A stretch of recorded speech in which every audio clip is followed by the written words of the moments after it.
ఏ ముచ్చట చెప్పలే ఏ మాట చెప్పలేదు. నేను అబద్ధం ఆడటోని కాదు, అన్న మాట తప్పటోని కాదు. కాటిక డబ్బుల మూట కట్టుకొచ్చిన ఈ కన్నీళ్ళు ఎవలి అని అడిగితే అవతల వారు వచ్చిన నువ్వు చెప్పిన మంచిదే చెప్పకున్న మంచిదే నీ గురువు మీద ఒట్టేసినవు. చెప్పకపోతే ఆ పాపం అన్నది నీకే, పుణ్యం అన్నది నీకే. మరి ఏంటి చెప్తానన్నా? చెప్తానన్నావు. మా గురువు మీద ఒట్టేసినావు మర్చిపోయినావా? గురువు మీద ఒట్టేసినామన్నా అప్పుడు శంకరునికి అప్పుడు ఆదికి వచ్చింది. కానీ బామా ఒట్టేసిన నేను అన్నం తిన్నాకేసినా తినక ముందు వేసిండే. అన్నం తానం చేయక ముందుకి అన్నం వేడ తిన్నావు. అన్నం తిన్నాకేసినా ఒట్టు అన్నం తినక ముందు వేసిన, తినక ముందుకు వేసినావు, తినక ముందే వేసిన. అయితే ఆ ఒట్టు ఆ మాట పోయి కింద పడ్డది, దాని మీదకి వెళ్ళి అన్నం పడ్డది. రేపు పొద్దుగా లాగు ఈ అన్నం బయటకు వచ్చినాక ఆ మాట బయటకు వస్తుంది. నువ్వు చెప్పినా మా మంచిగే చెప్పకుండా మా మంచిగే నాది నీ గురువు మీద ఒట్టేసినవు. ఎటు పోవు తాత కొడక ఈ మాట ఎటు పోదు, నీ గురువు మాట గురువు సత్యం ఎక్కడికి పోదయ్యా. అప్పుడు దేవజంగమయ్య ఏమనుకున్నాడు? అయ్యో బామా పార్వతీదేవి ముచ్చట నీకు చెప్పుతాన్న ఏనో అన్నాడు. ఆ కన్నీరు చేతి లోపల పట్టుకున్నాడు, కాటిక డబ్బి లోపల ఉన్న కన్నీరు చేతి లోపల పట్టుకొని దేవజంగమయ్య ఏమన్నాడు? ఈ కన్నీరు ఎవరిదో కాదే, లోక నగరం లోపల అనకొండ దొనకొండ రంగులాది దొనకొండ పట్నం. దొనకొండ పట్నాన్ని పరిపాలన చేసేటి రాజు చూసిన వద్దర పెద్దిరాజు. పెద్దిరాజు భార్య ఆడవిల్ల పెద్దమదేవి. వాళ్ళ గర్భాన కొడుకుల సంతానం లేదు, బిడ్డల సంతానం లేదు. కొడుకులు బిడ్డలు కావన్నని చెప్పి ఏనాడు పూజలు చేస్తున్నారు. నీకంటే ముందుగా నా గుడి లోపల పూజ చేసింది. నా గుడి లోపల పూజ చేస్తే వాళ్ళ కన్నీరు నా దగ్గరికి వచ్చింది. వాళ్ళకు సంతానం లేదని చెప్పి నేను సంతానం ఇయ్యలేదు. అందుకే ఇప్పుడు నీ పూజ చేసిర్రు, ఆ కన్నీరు నీ దగ్గరికి వచ్చింది. ఆ కన్నీరు పట్టుకొని నువ్వు తాగుతావో పారబోసుకుంటావో దాన్ని ఏం చేసుకుంటావో నాకు సంబంధం లేదు. చెప్పనని చెప్పి నేను పోతాను. కత్తిరికాయ మళ్ళా నేను కూడా పోతావు నువ్వు. నేను మా అమ్మగారింటికి పోతా. అమ్మగారింటికి నువ్వేందుకే? నువ్వు ఇంకోతుంది గంగ దగ్గరికి పో, లంగ దగ్గరికి పో, దాని దగ్గరికి పోయి ఉండిపో. కాదు నువ్వు మీ అమ్మగారింటికి ఎందుకు పోతావు? ఇక నువ్వు కచ్చిరికాడికి పోతానంటున్నావు కదా, ఇక నా మాట ఇంటలేవు కదా. నీ మాట నేనెందుకు ఇల్లే? నీ మాట ఇల్లేదు ఇప్పుడు నేను. ఆ కన్న తల్లి పెద్దమ్మదేవి కనగంట పుట్టడి కన్నీళ్ళు తీస్తాంది, వల్ల తీరుతాంది. 6-7 కూడా 13 సంవత్సరాల బట్టి గొడ్డు పేరు ఇగుతాన్నము. సత్యమరి నాడువైన బొంద నింద మరి మొత్తంగా నీ గొడ్డు నింద మొయ్యమని చెప్పి ఆడు అడ్డ గుళ్ళల్లా నాద పుయరయ్యే తండ్రు శివరయ్యే తండ్రు నాద. ఆ కన్న తల్లి చూసిన వాసనమైతే కన్న తల్లి ఆ శివాల గద్దె మీద 7 పొద్దుల బట్టి 7 మాపుల బట్టి కంటికి నిద్ర లేకుండా కడుపు కన్నము లేకుండా పొరగాల దౌసు పట్టుకొని పూజలు చేస్తుంది శివాల గద్దె మీద. మరి ఎంతైనా పెదమదేవి ప్రాణం వెళ్ళిపోయేటట్టు ఉన్నది కాదు నాదా. ఉల్లొల్ల ఇళ్ళల్లా పలవి రమ్మంటుంది పార్వతమ్మ. ఎన్ని పోర్లకైనా మొగోడు నెగులుతాడు గాని ఇంట్లో ఆడదాని పోరుంటే మాత్రం మొగోడు నెగులడు. అద్దే పార్వతి అద్దే అంటే నా దాన్ని గుడి లోపల పూజ చేసిన వాళ్ళకేమో సంతానం ఇస్తావు, నా పేరు మీద పూజ చేస్తాంది. నా పేరు మీద పూజ చేస్తే నా భక్తురాలకు సంతానం ఇయ్యవా? ఉంటేనేమో నువ్వల్ల ఉండాలే, లేకపోతే ఈ యొక్క పెద్దమదేవికి సంతానం అన్న ఇవ్వన్నది. పార్వతీదేవి పోరు కాగలేక మా పార్వతీదేవి పెద్దమ్మదేవికి సంతానం ఇచ్చి వస్తా. సంతానం ఇస్తే నువ్వు మీ అవ్వగారింటికి పోవడద్దు, సంతానం ఇచ్చి వస్తా. నువ్వు ఇతన మంచి మాట లేకపోతే దొంగదాని దగ్గరికి పో, లంగదాని దగ్గరికి పో, నేను పోతా. నువ్వు అటువంటి మాటలు వద్దు, అటువంటి మాటలు దాని దగ్గర దానికి ఇల్లు కొంప ఏడున్నది. ఆ న్యూస్ వాడల్లో పోయి ఉంటావా? ఆ న్యూస్ వాడల్లో పోయి ఉండనని చెప్పి దాన్ని తీసుకొని నెత్తిమే పెట్టుకుంటుంది. నెత్తిమే పెట్టుకుంటే దానికి అన్ని అన్నే అన్నం అన్నే ఇది అన్నే ఇది అన్ని అన్నే చెప్పాలి. మొత్తం ఉన్నది నా బతుకు. శివదేవ జంగమయ్యా గంటల ఎలనంది ఎక్కిండు దేవ జంగమయ్య ఎదుగుతున్నావా? ఇప్పుడే భూలోక నగరం వెళ్ళిపోతానా అని సంఖ్య చేసిండు. ఏది బట్ట ఎండుగోలు ఎక్కడ సంఖ్య చేసిండు, పందెం బట్ట బయటగోలు రెక్కలాది శూలం సక్కని జంగమయ్యా. గనగాన గంటలు జంగమయ్యా దేవ జంగమయ్యా, గంటలను కొట్టిండు జంగమయ్యా దేవ జంగమయ్యా.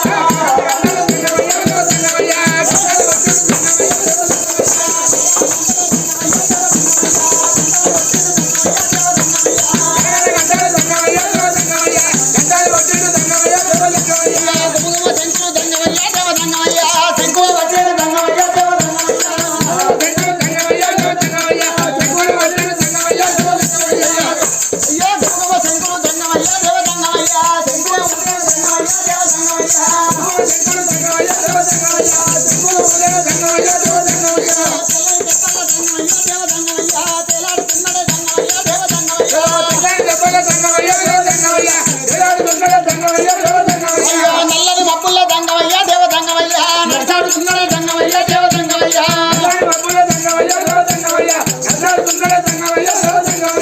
శివదేవ దంగమయ్య చూసిన గంటలు ఎల్లనందుని ఏదుకొని ధనాదన భూలోక నగరం వెళ్ళిపోయి పెద్దమ దేవికి సంతానం ఇచ్చి వస్తున్నాడు ఏనాడు సంతాన బలం పట్టుకొని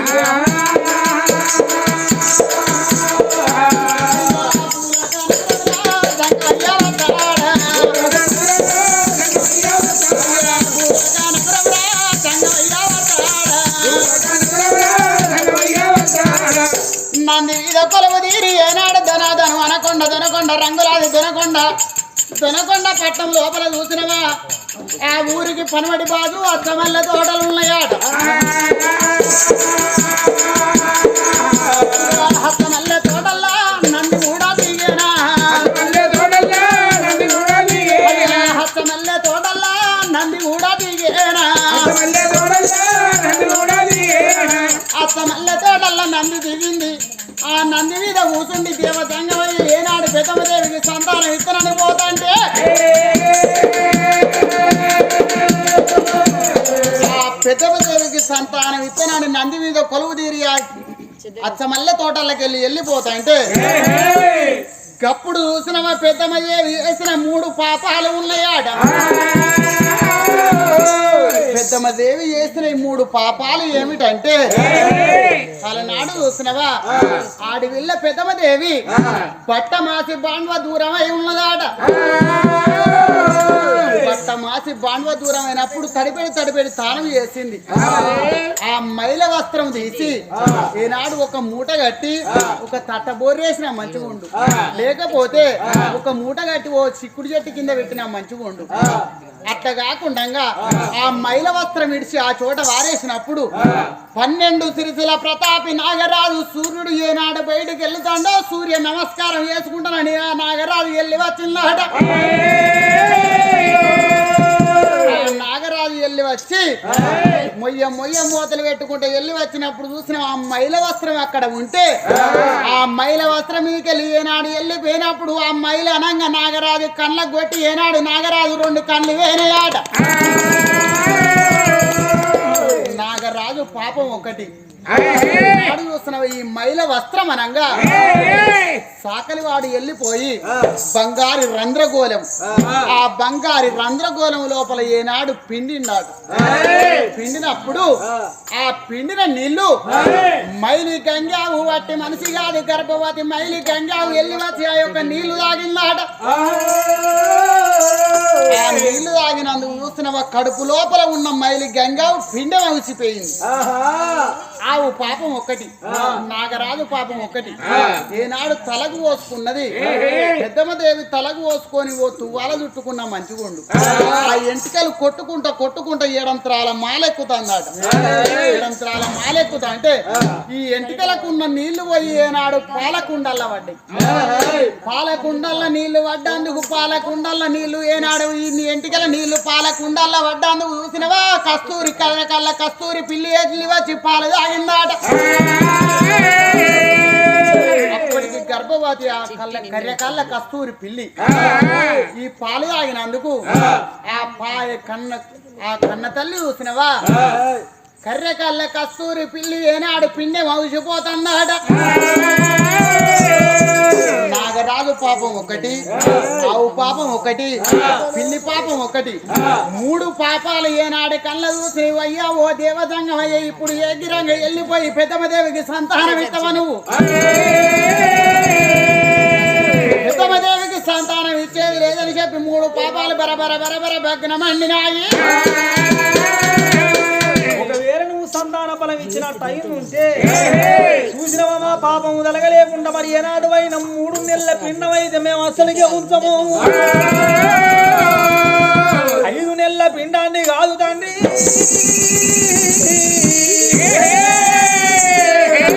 మేము విరుసుగా తింటామంటన్నయ్యి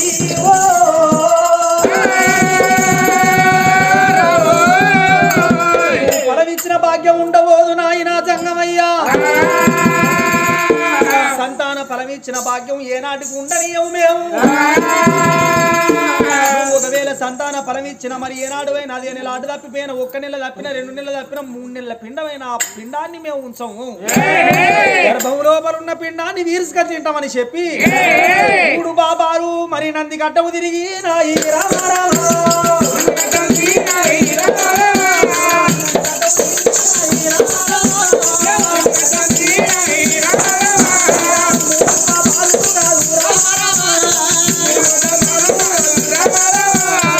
ఒక్క ఇంటి కూడా నందిని కదలలు ఎత్తలేవు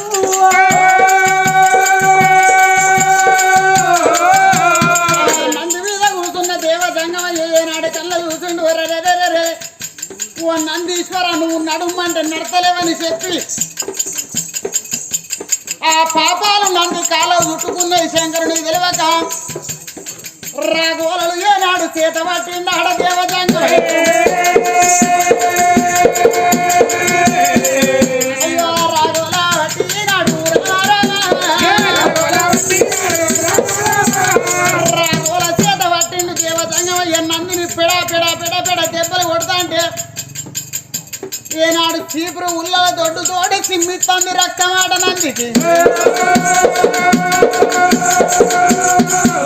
చీపురు ఉల్లలతోటి రక్తం సిందిస్తంటే అట్లా కూడా నంది ఏనాడు ఇంచు కూడా కదులుతలేదు ఇంచు కూడా కదలకపోతే నంది వీధికి వెళ్ళి దిగిండు దేవజంగమయ్య నేనే పోతానని చెప్పి ముందడికి 3 అడుగులు వేస్తా అంటే నంది కాళ్ళకున్న పాపాలు చూసిన శంకరుని కాళ్ళకు చుట్టుకున్నాయాడు శంకరుని కాళ్ళకు చుట్టుకొని అయ్యా దేవజంగమయ్య సంతాన ఫలం ఇచ్చినట్టు ఆ పిండాన్ని ఏనాడు పిసికేస్తామని శంకరుని తోటి మాట్లాడినప్పుడు పెద్దమ్మ దేవికి సంతానం ఇచ్చేది లేదు పెద్దమ్మ దేవికి సంతానం ఇచ్చేది లేదు పెద్దమ్మ దేవికి సంతానం ఇయ్యనని నువ్వు మాకు మాట ఇచ్చినట్టయితే నిన్ను విడిచిపెట్టి పోతాం లేకపోతే మా మాట కాదని పెద్దమ్మ దేవికి సంతానం ఇచ్చినట్టయితే పిండాన్ని పిసికెత్తాం వల్ల అప్పుడు చూసిన దేవజంగం అయ్యా 3 పాపాలకు ఏనాడు చేతులోపల చెయ్యేసిండట అయ్యో బిడ్డలారా మిమ్మల్ని కాదా అని ఆ పెద్దమ్మ దేవికి సంతానం ఇయ్యనని చెప్పి ఆ పాపాలకు మాట ఇచ్చినప్పుడు ఆ 3 పాపాలు ఏనాడు వెళ్ళిపోయినాయి 3 పాపాలు వెళ్ళిపోయినాక దేవజంగం ఏమనుకున్నాడు పెద్దమ్మ దేవికి సంతానం ఇస్తే ఒక బాధ సంతానం ఇవ్వకపోతే ఒక బాధ ఇది గొల్లొల్ల పేరు మీద నేను తెచ్చిన గొల్లొల్ల పేరు మీద నేను తెచ్చిన ఈ సంతానం ఎవరికి ఇవ్వాలి నేను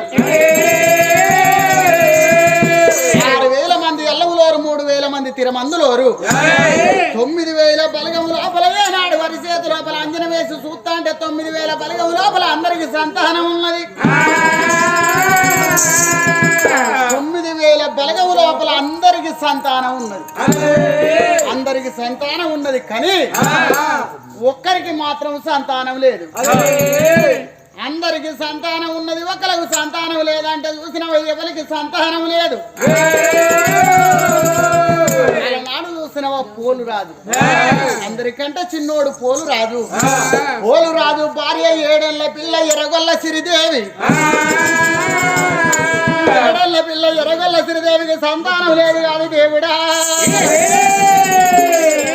గొల్లొల్ల పేరు మీద తెచ్చిన సంతానం గొల్లొల్లకే ఇచ్చిపోవాలి అలా నాడు చూసిన వాళ్ళకు లగ్గం ఒక్కటైంది నాగవెల్లి కాలేదు కట్టుకున్న బాసింగ విడిచిండు పోలు రాదు ఏనాడు బుట్టికి కట్టిండు కట్టుకున్న కంకణ విడిచి ఐరోని కావు లోపల వేసి నెల్లూరి కాండవాహుల మందను కొట్టుకొని వెళ్ళిపోయిండు పోలు రాజు నెల్లూరి కాండవ లోపల ఆవుల మందని వేపుతాండు 7 ఏళ్ల పిల్ల ఎర్రగొల్ల సిరిదేవి 7 అంతరాల మాల మీద చూసిన 7 దాసులతోటి ఉన్నది 7 దాసులను పట్టుకొని చిన్న బొమ్మల పట్టి ఆడుకుంటాంది 7 ఏళ్ల పిల్ల ఎర్రగొల్ల సిరిదేవి వాడవాడలు తిరుగుతాండు దేవజంగమయ్య ఈ సంతానం ఎవరికి ఇయ్యాలని దాన్ని తిరుక్కుంటా అయ్యో శ్రీదేవి మాలికాట ఓ దేవుడు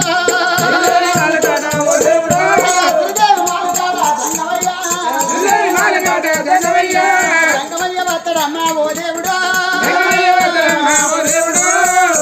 ధనధను శివదేవ జంగమయ్య ఎడమ సంఖ్య కేసిండు ఏదు బట్టే ఎండు జోల కుడి సంఖ్య కేసిండు పందు బట్టే పైడు జోల రెక్కలాది శూలము చక్కని జంగమయ్యనమ్మా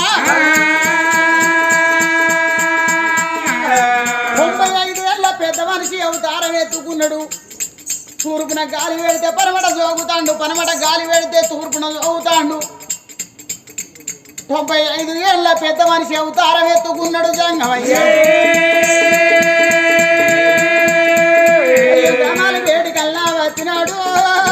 వేడికల్లా వచ్చినాడు పాలముందాలు కట్టే జంగమయ్య గంట కొట్టే జంగమయ్య శంకు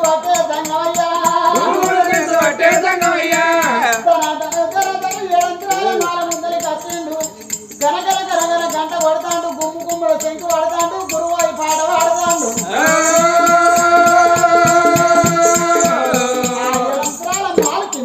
95 ఏళ్ళ పెద్ద మనిషి తూర్పున గాలి పెడితే పనమట జోగుతాండు పనమట గాలి పెడితే తూర్పున జోగుతాండు విరుదు విరుదు పెద్ద మనిషి అవతారం మీద ఉన్నాడు దేవతంగమయ్య ఆడవిల్ల 7 ఏళ్ళ పిల్ల ఎరగొల్ల సిరిదేవి 7 దాసోళ్ళను పట్టుకొని ఎడంతరాల మాల మీద చిన్న చిన్న బొమ్మల పట్టి ఆడుకుంటాంది ఈ 7 ఏళ్ళ పిల్లకు సంతానం ఇచ్చిపోతా గొల్లొల్ల పేరు మీద తెచ్చిన సంతానం గొల్లొల్లకే ఇచ్చిపోతానా అని ఆ 7 అంతరాల మాల ముందలకి వచ్చి గనగన గంట కొట్టి గుమ్ము గుమ్మున శంకు పడతా అంటే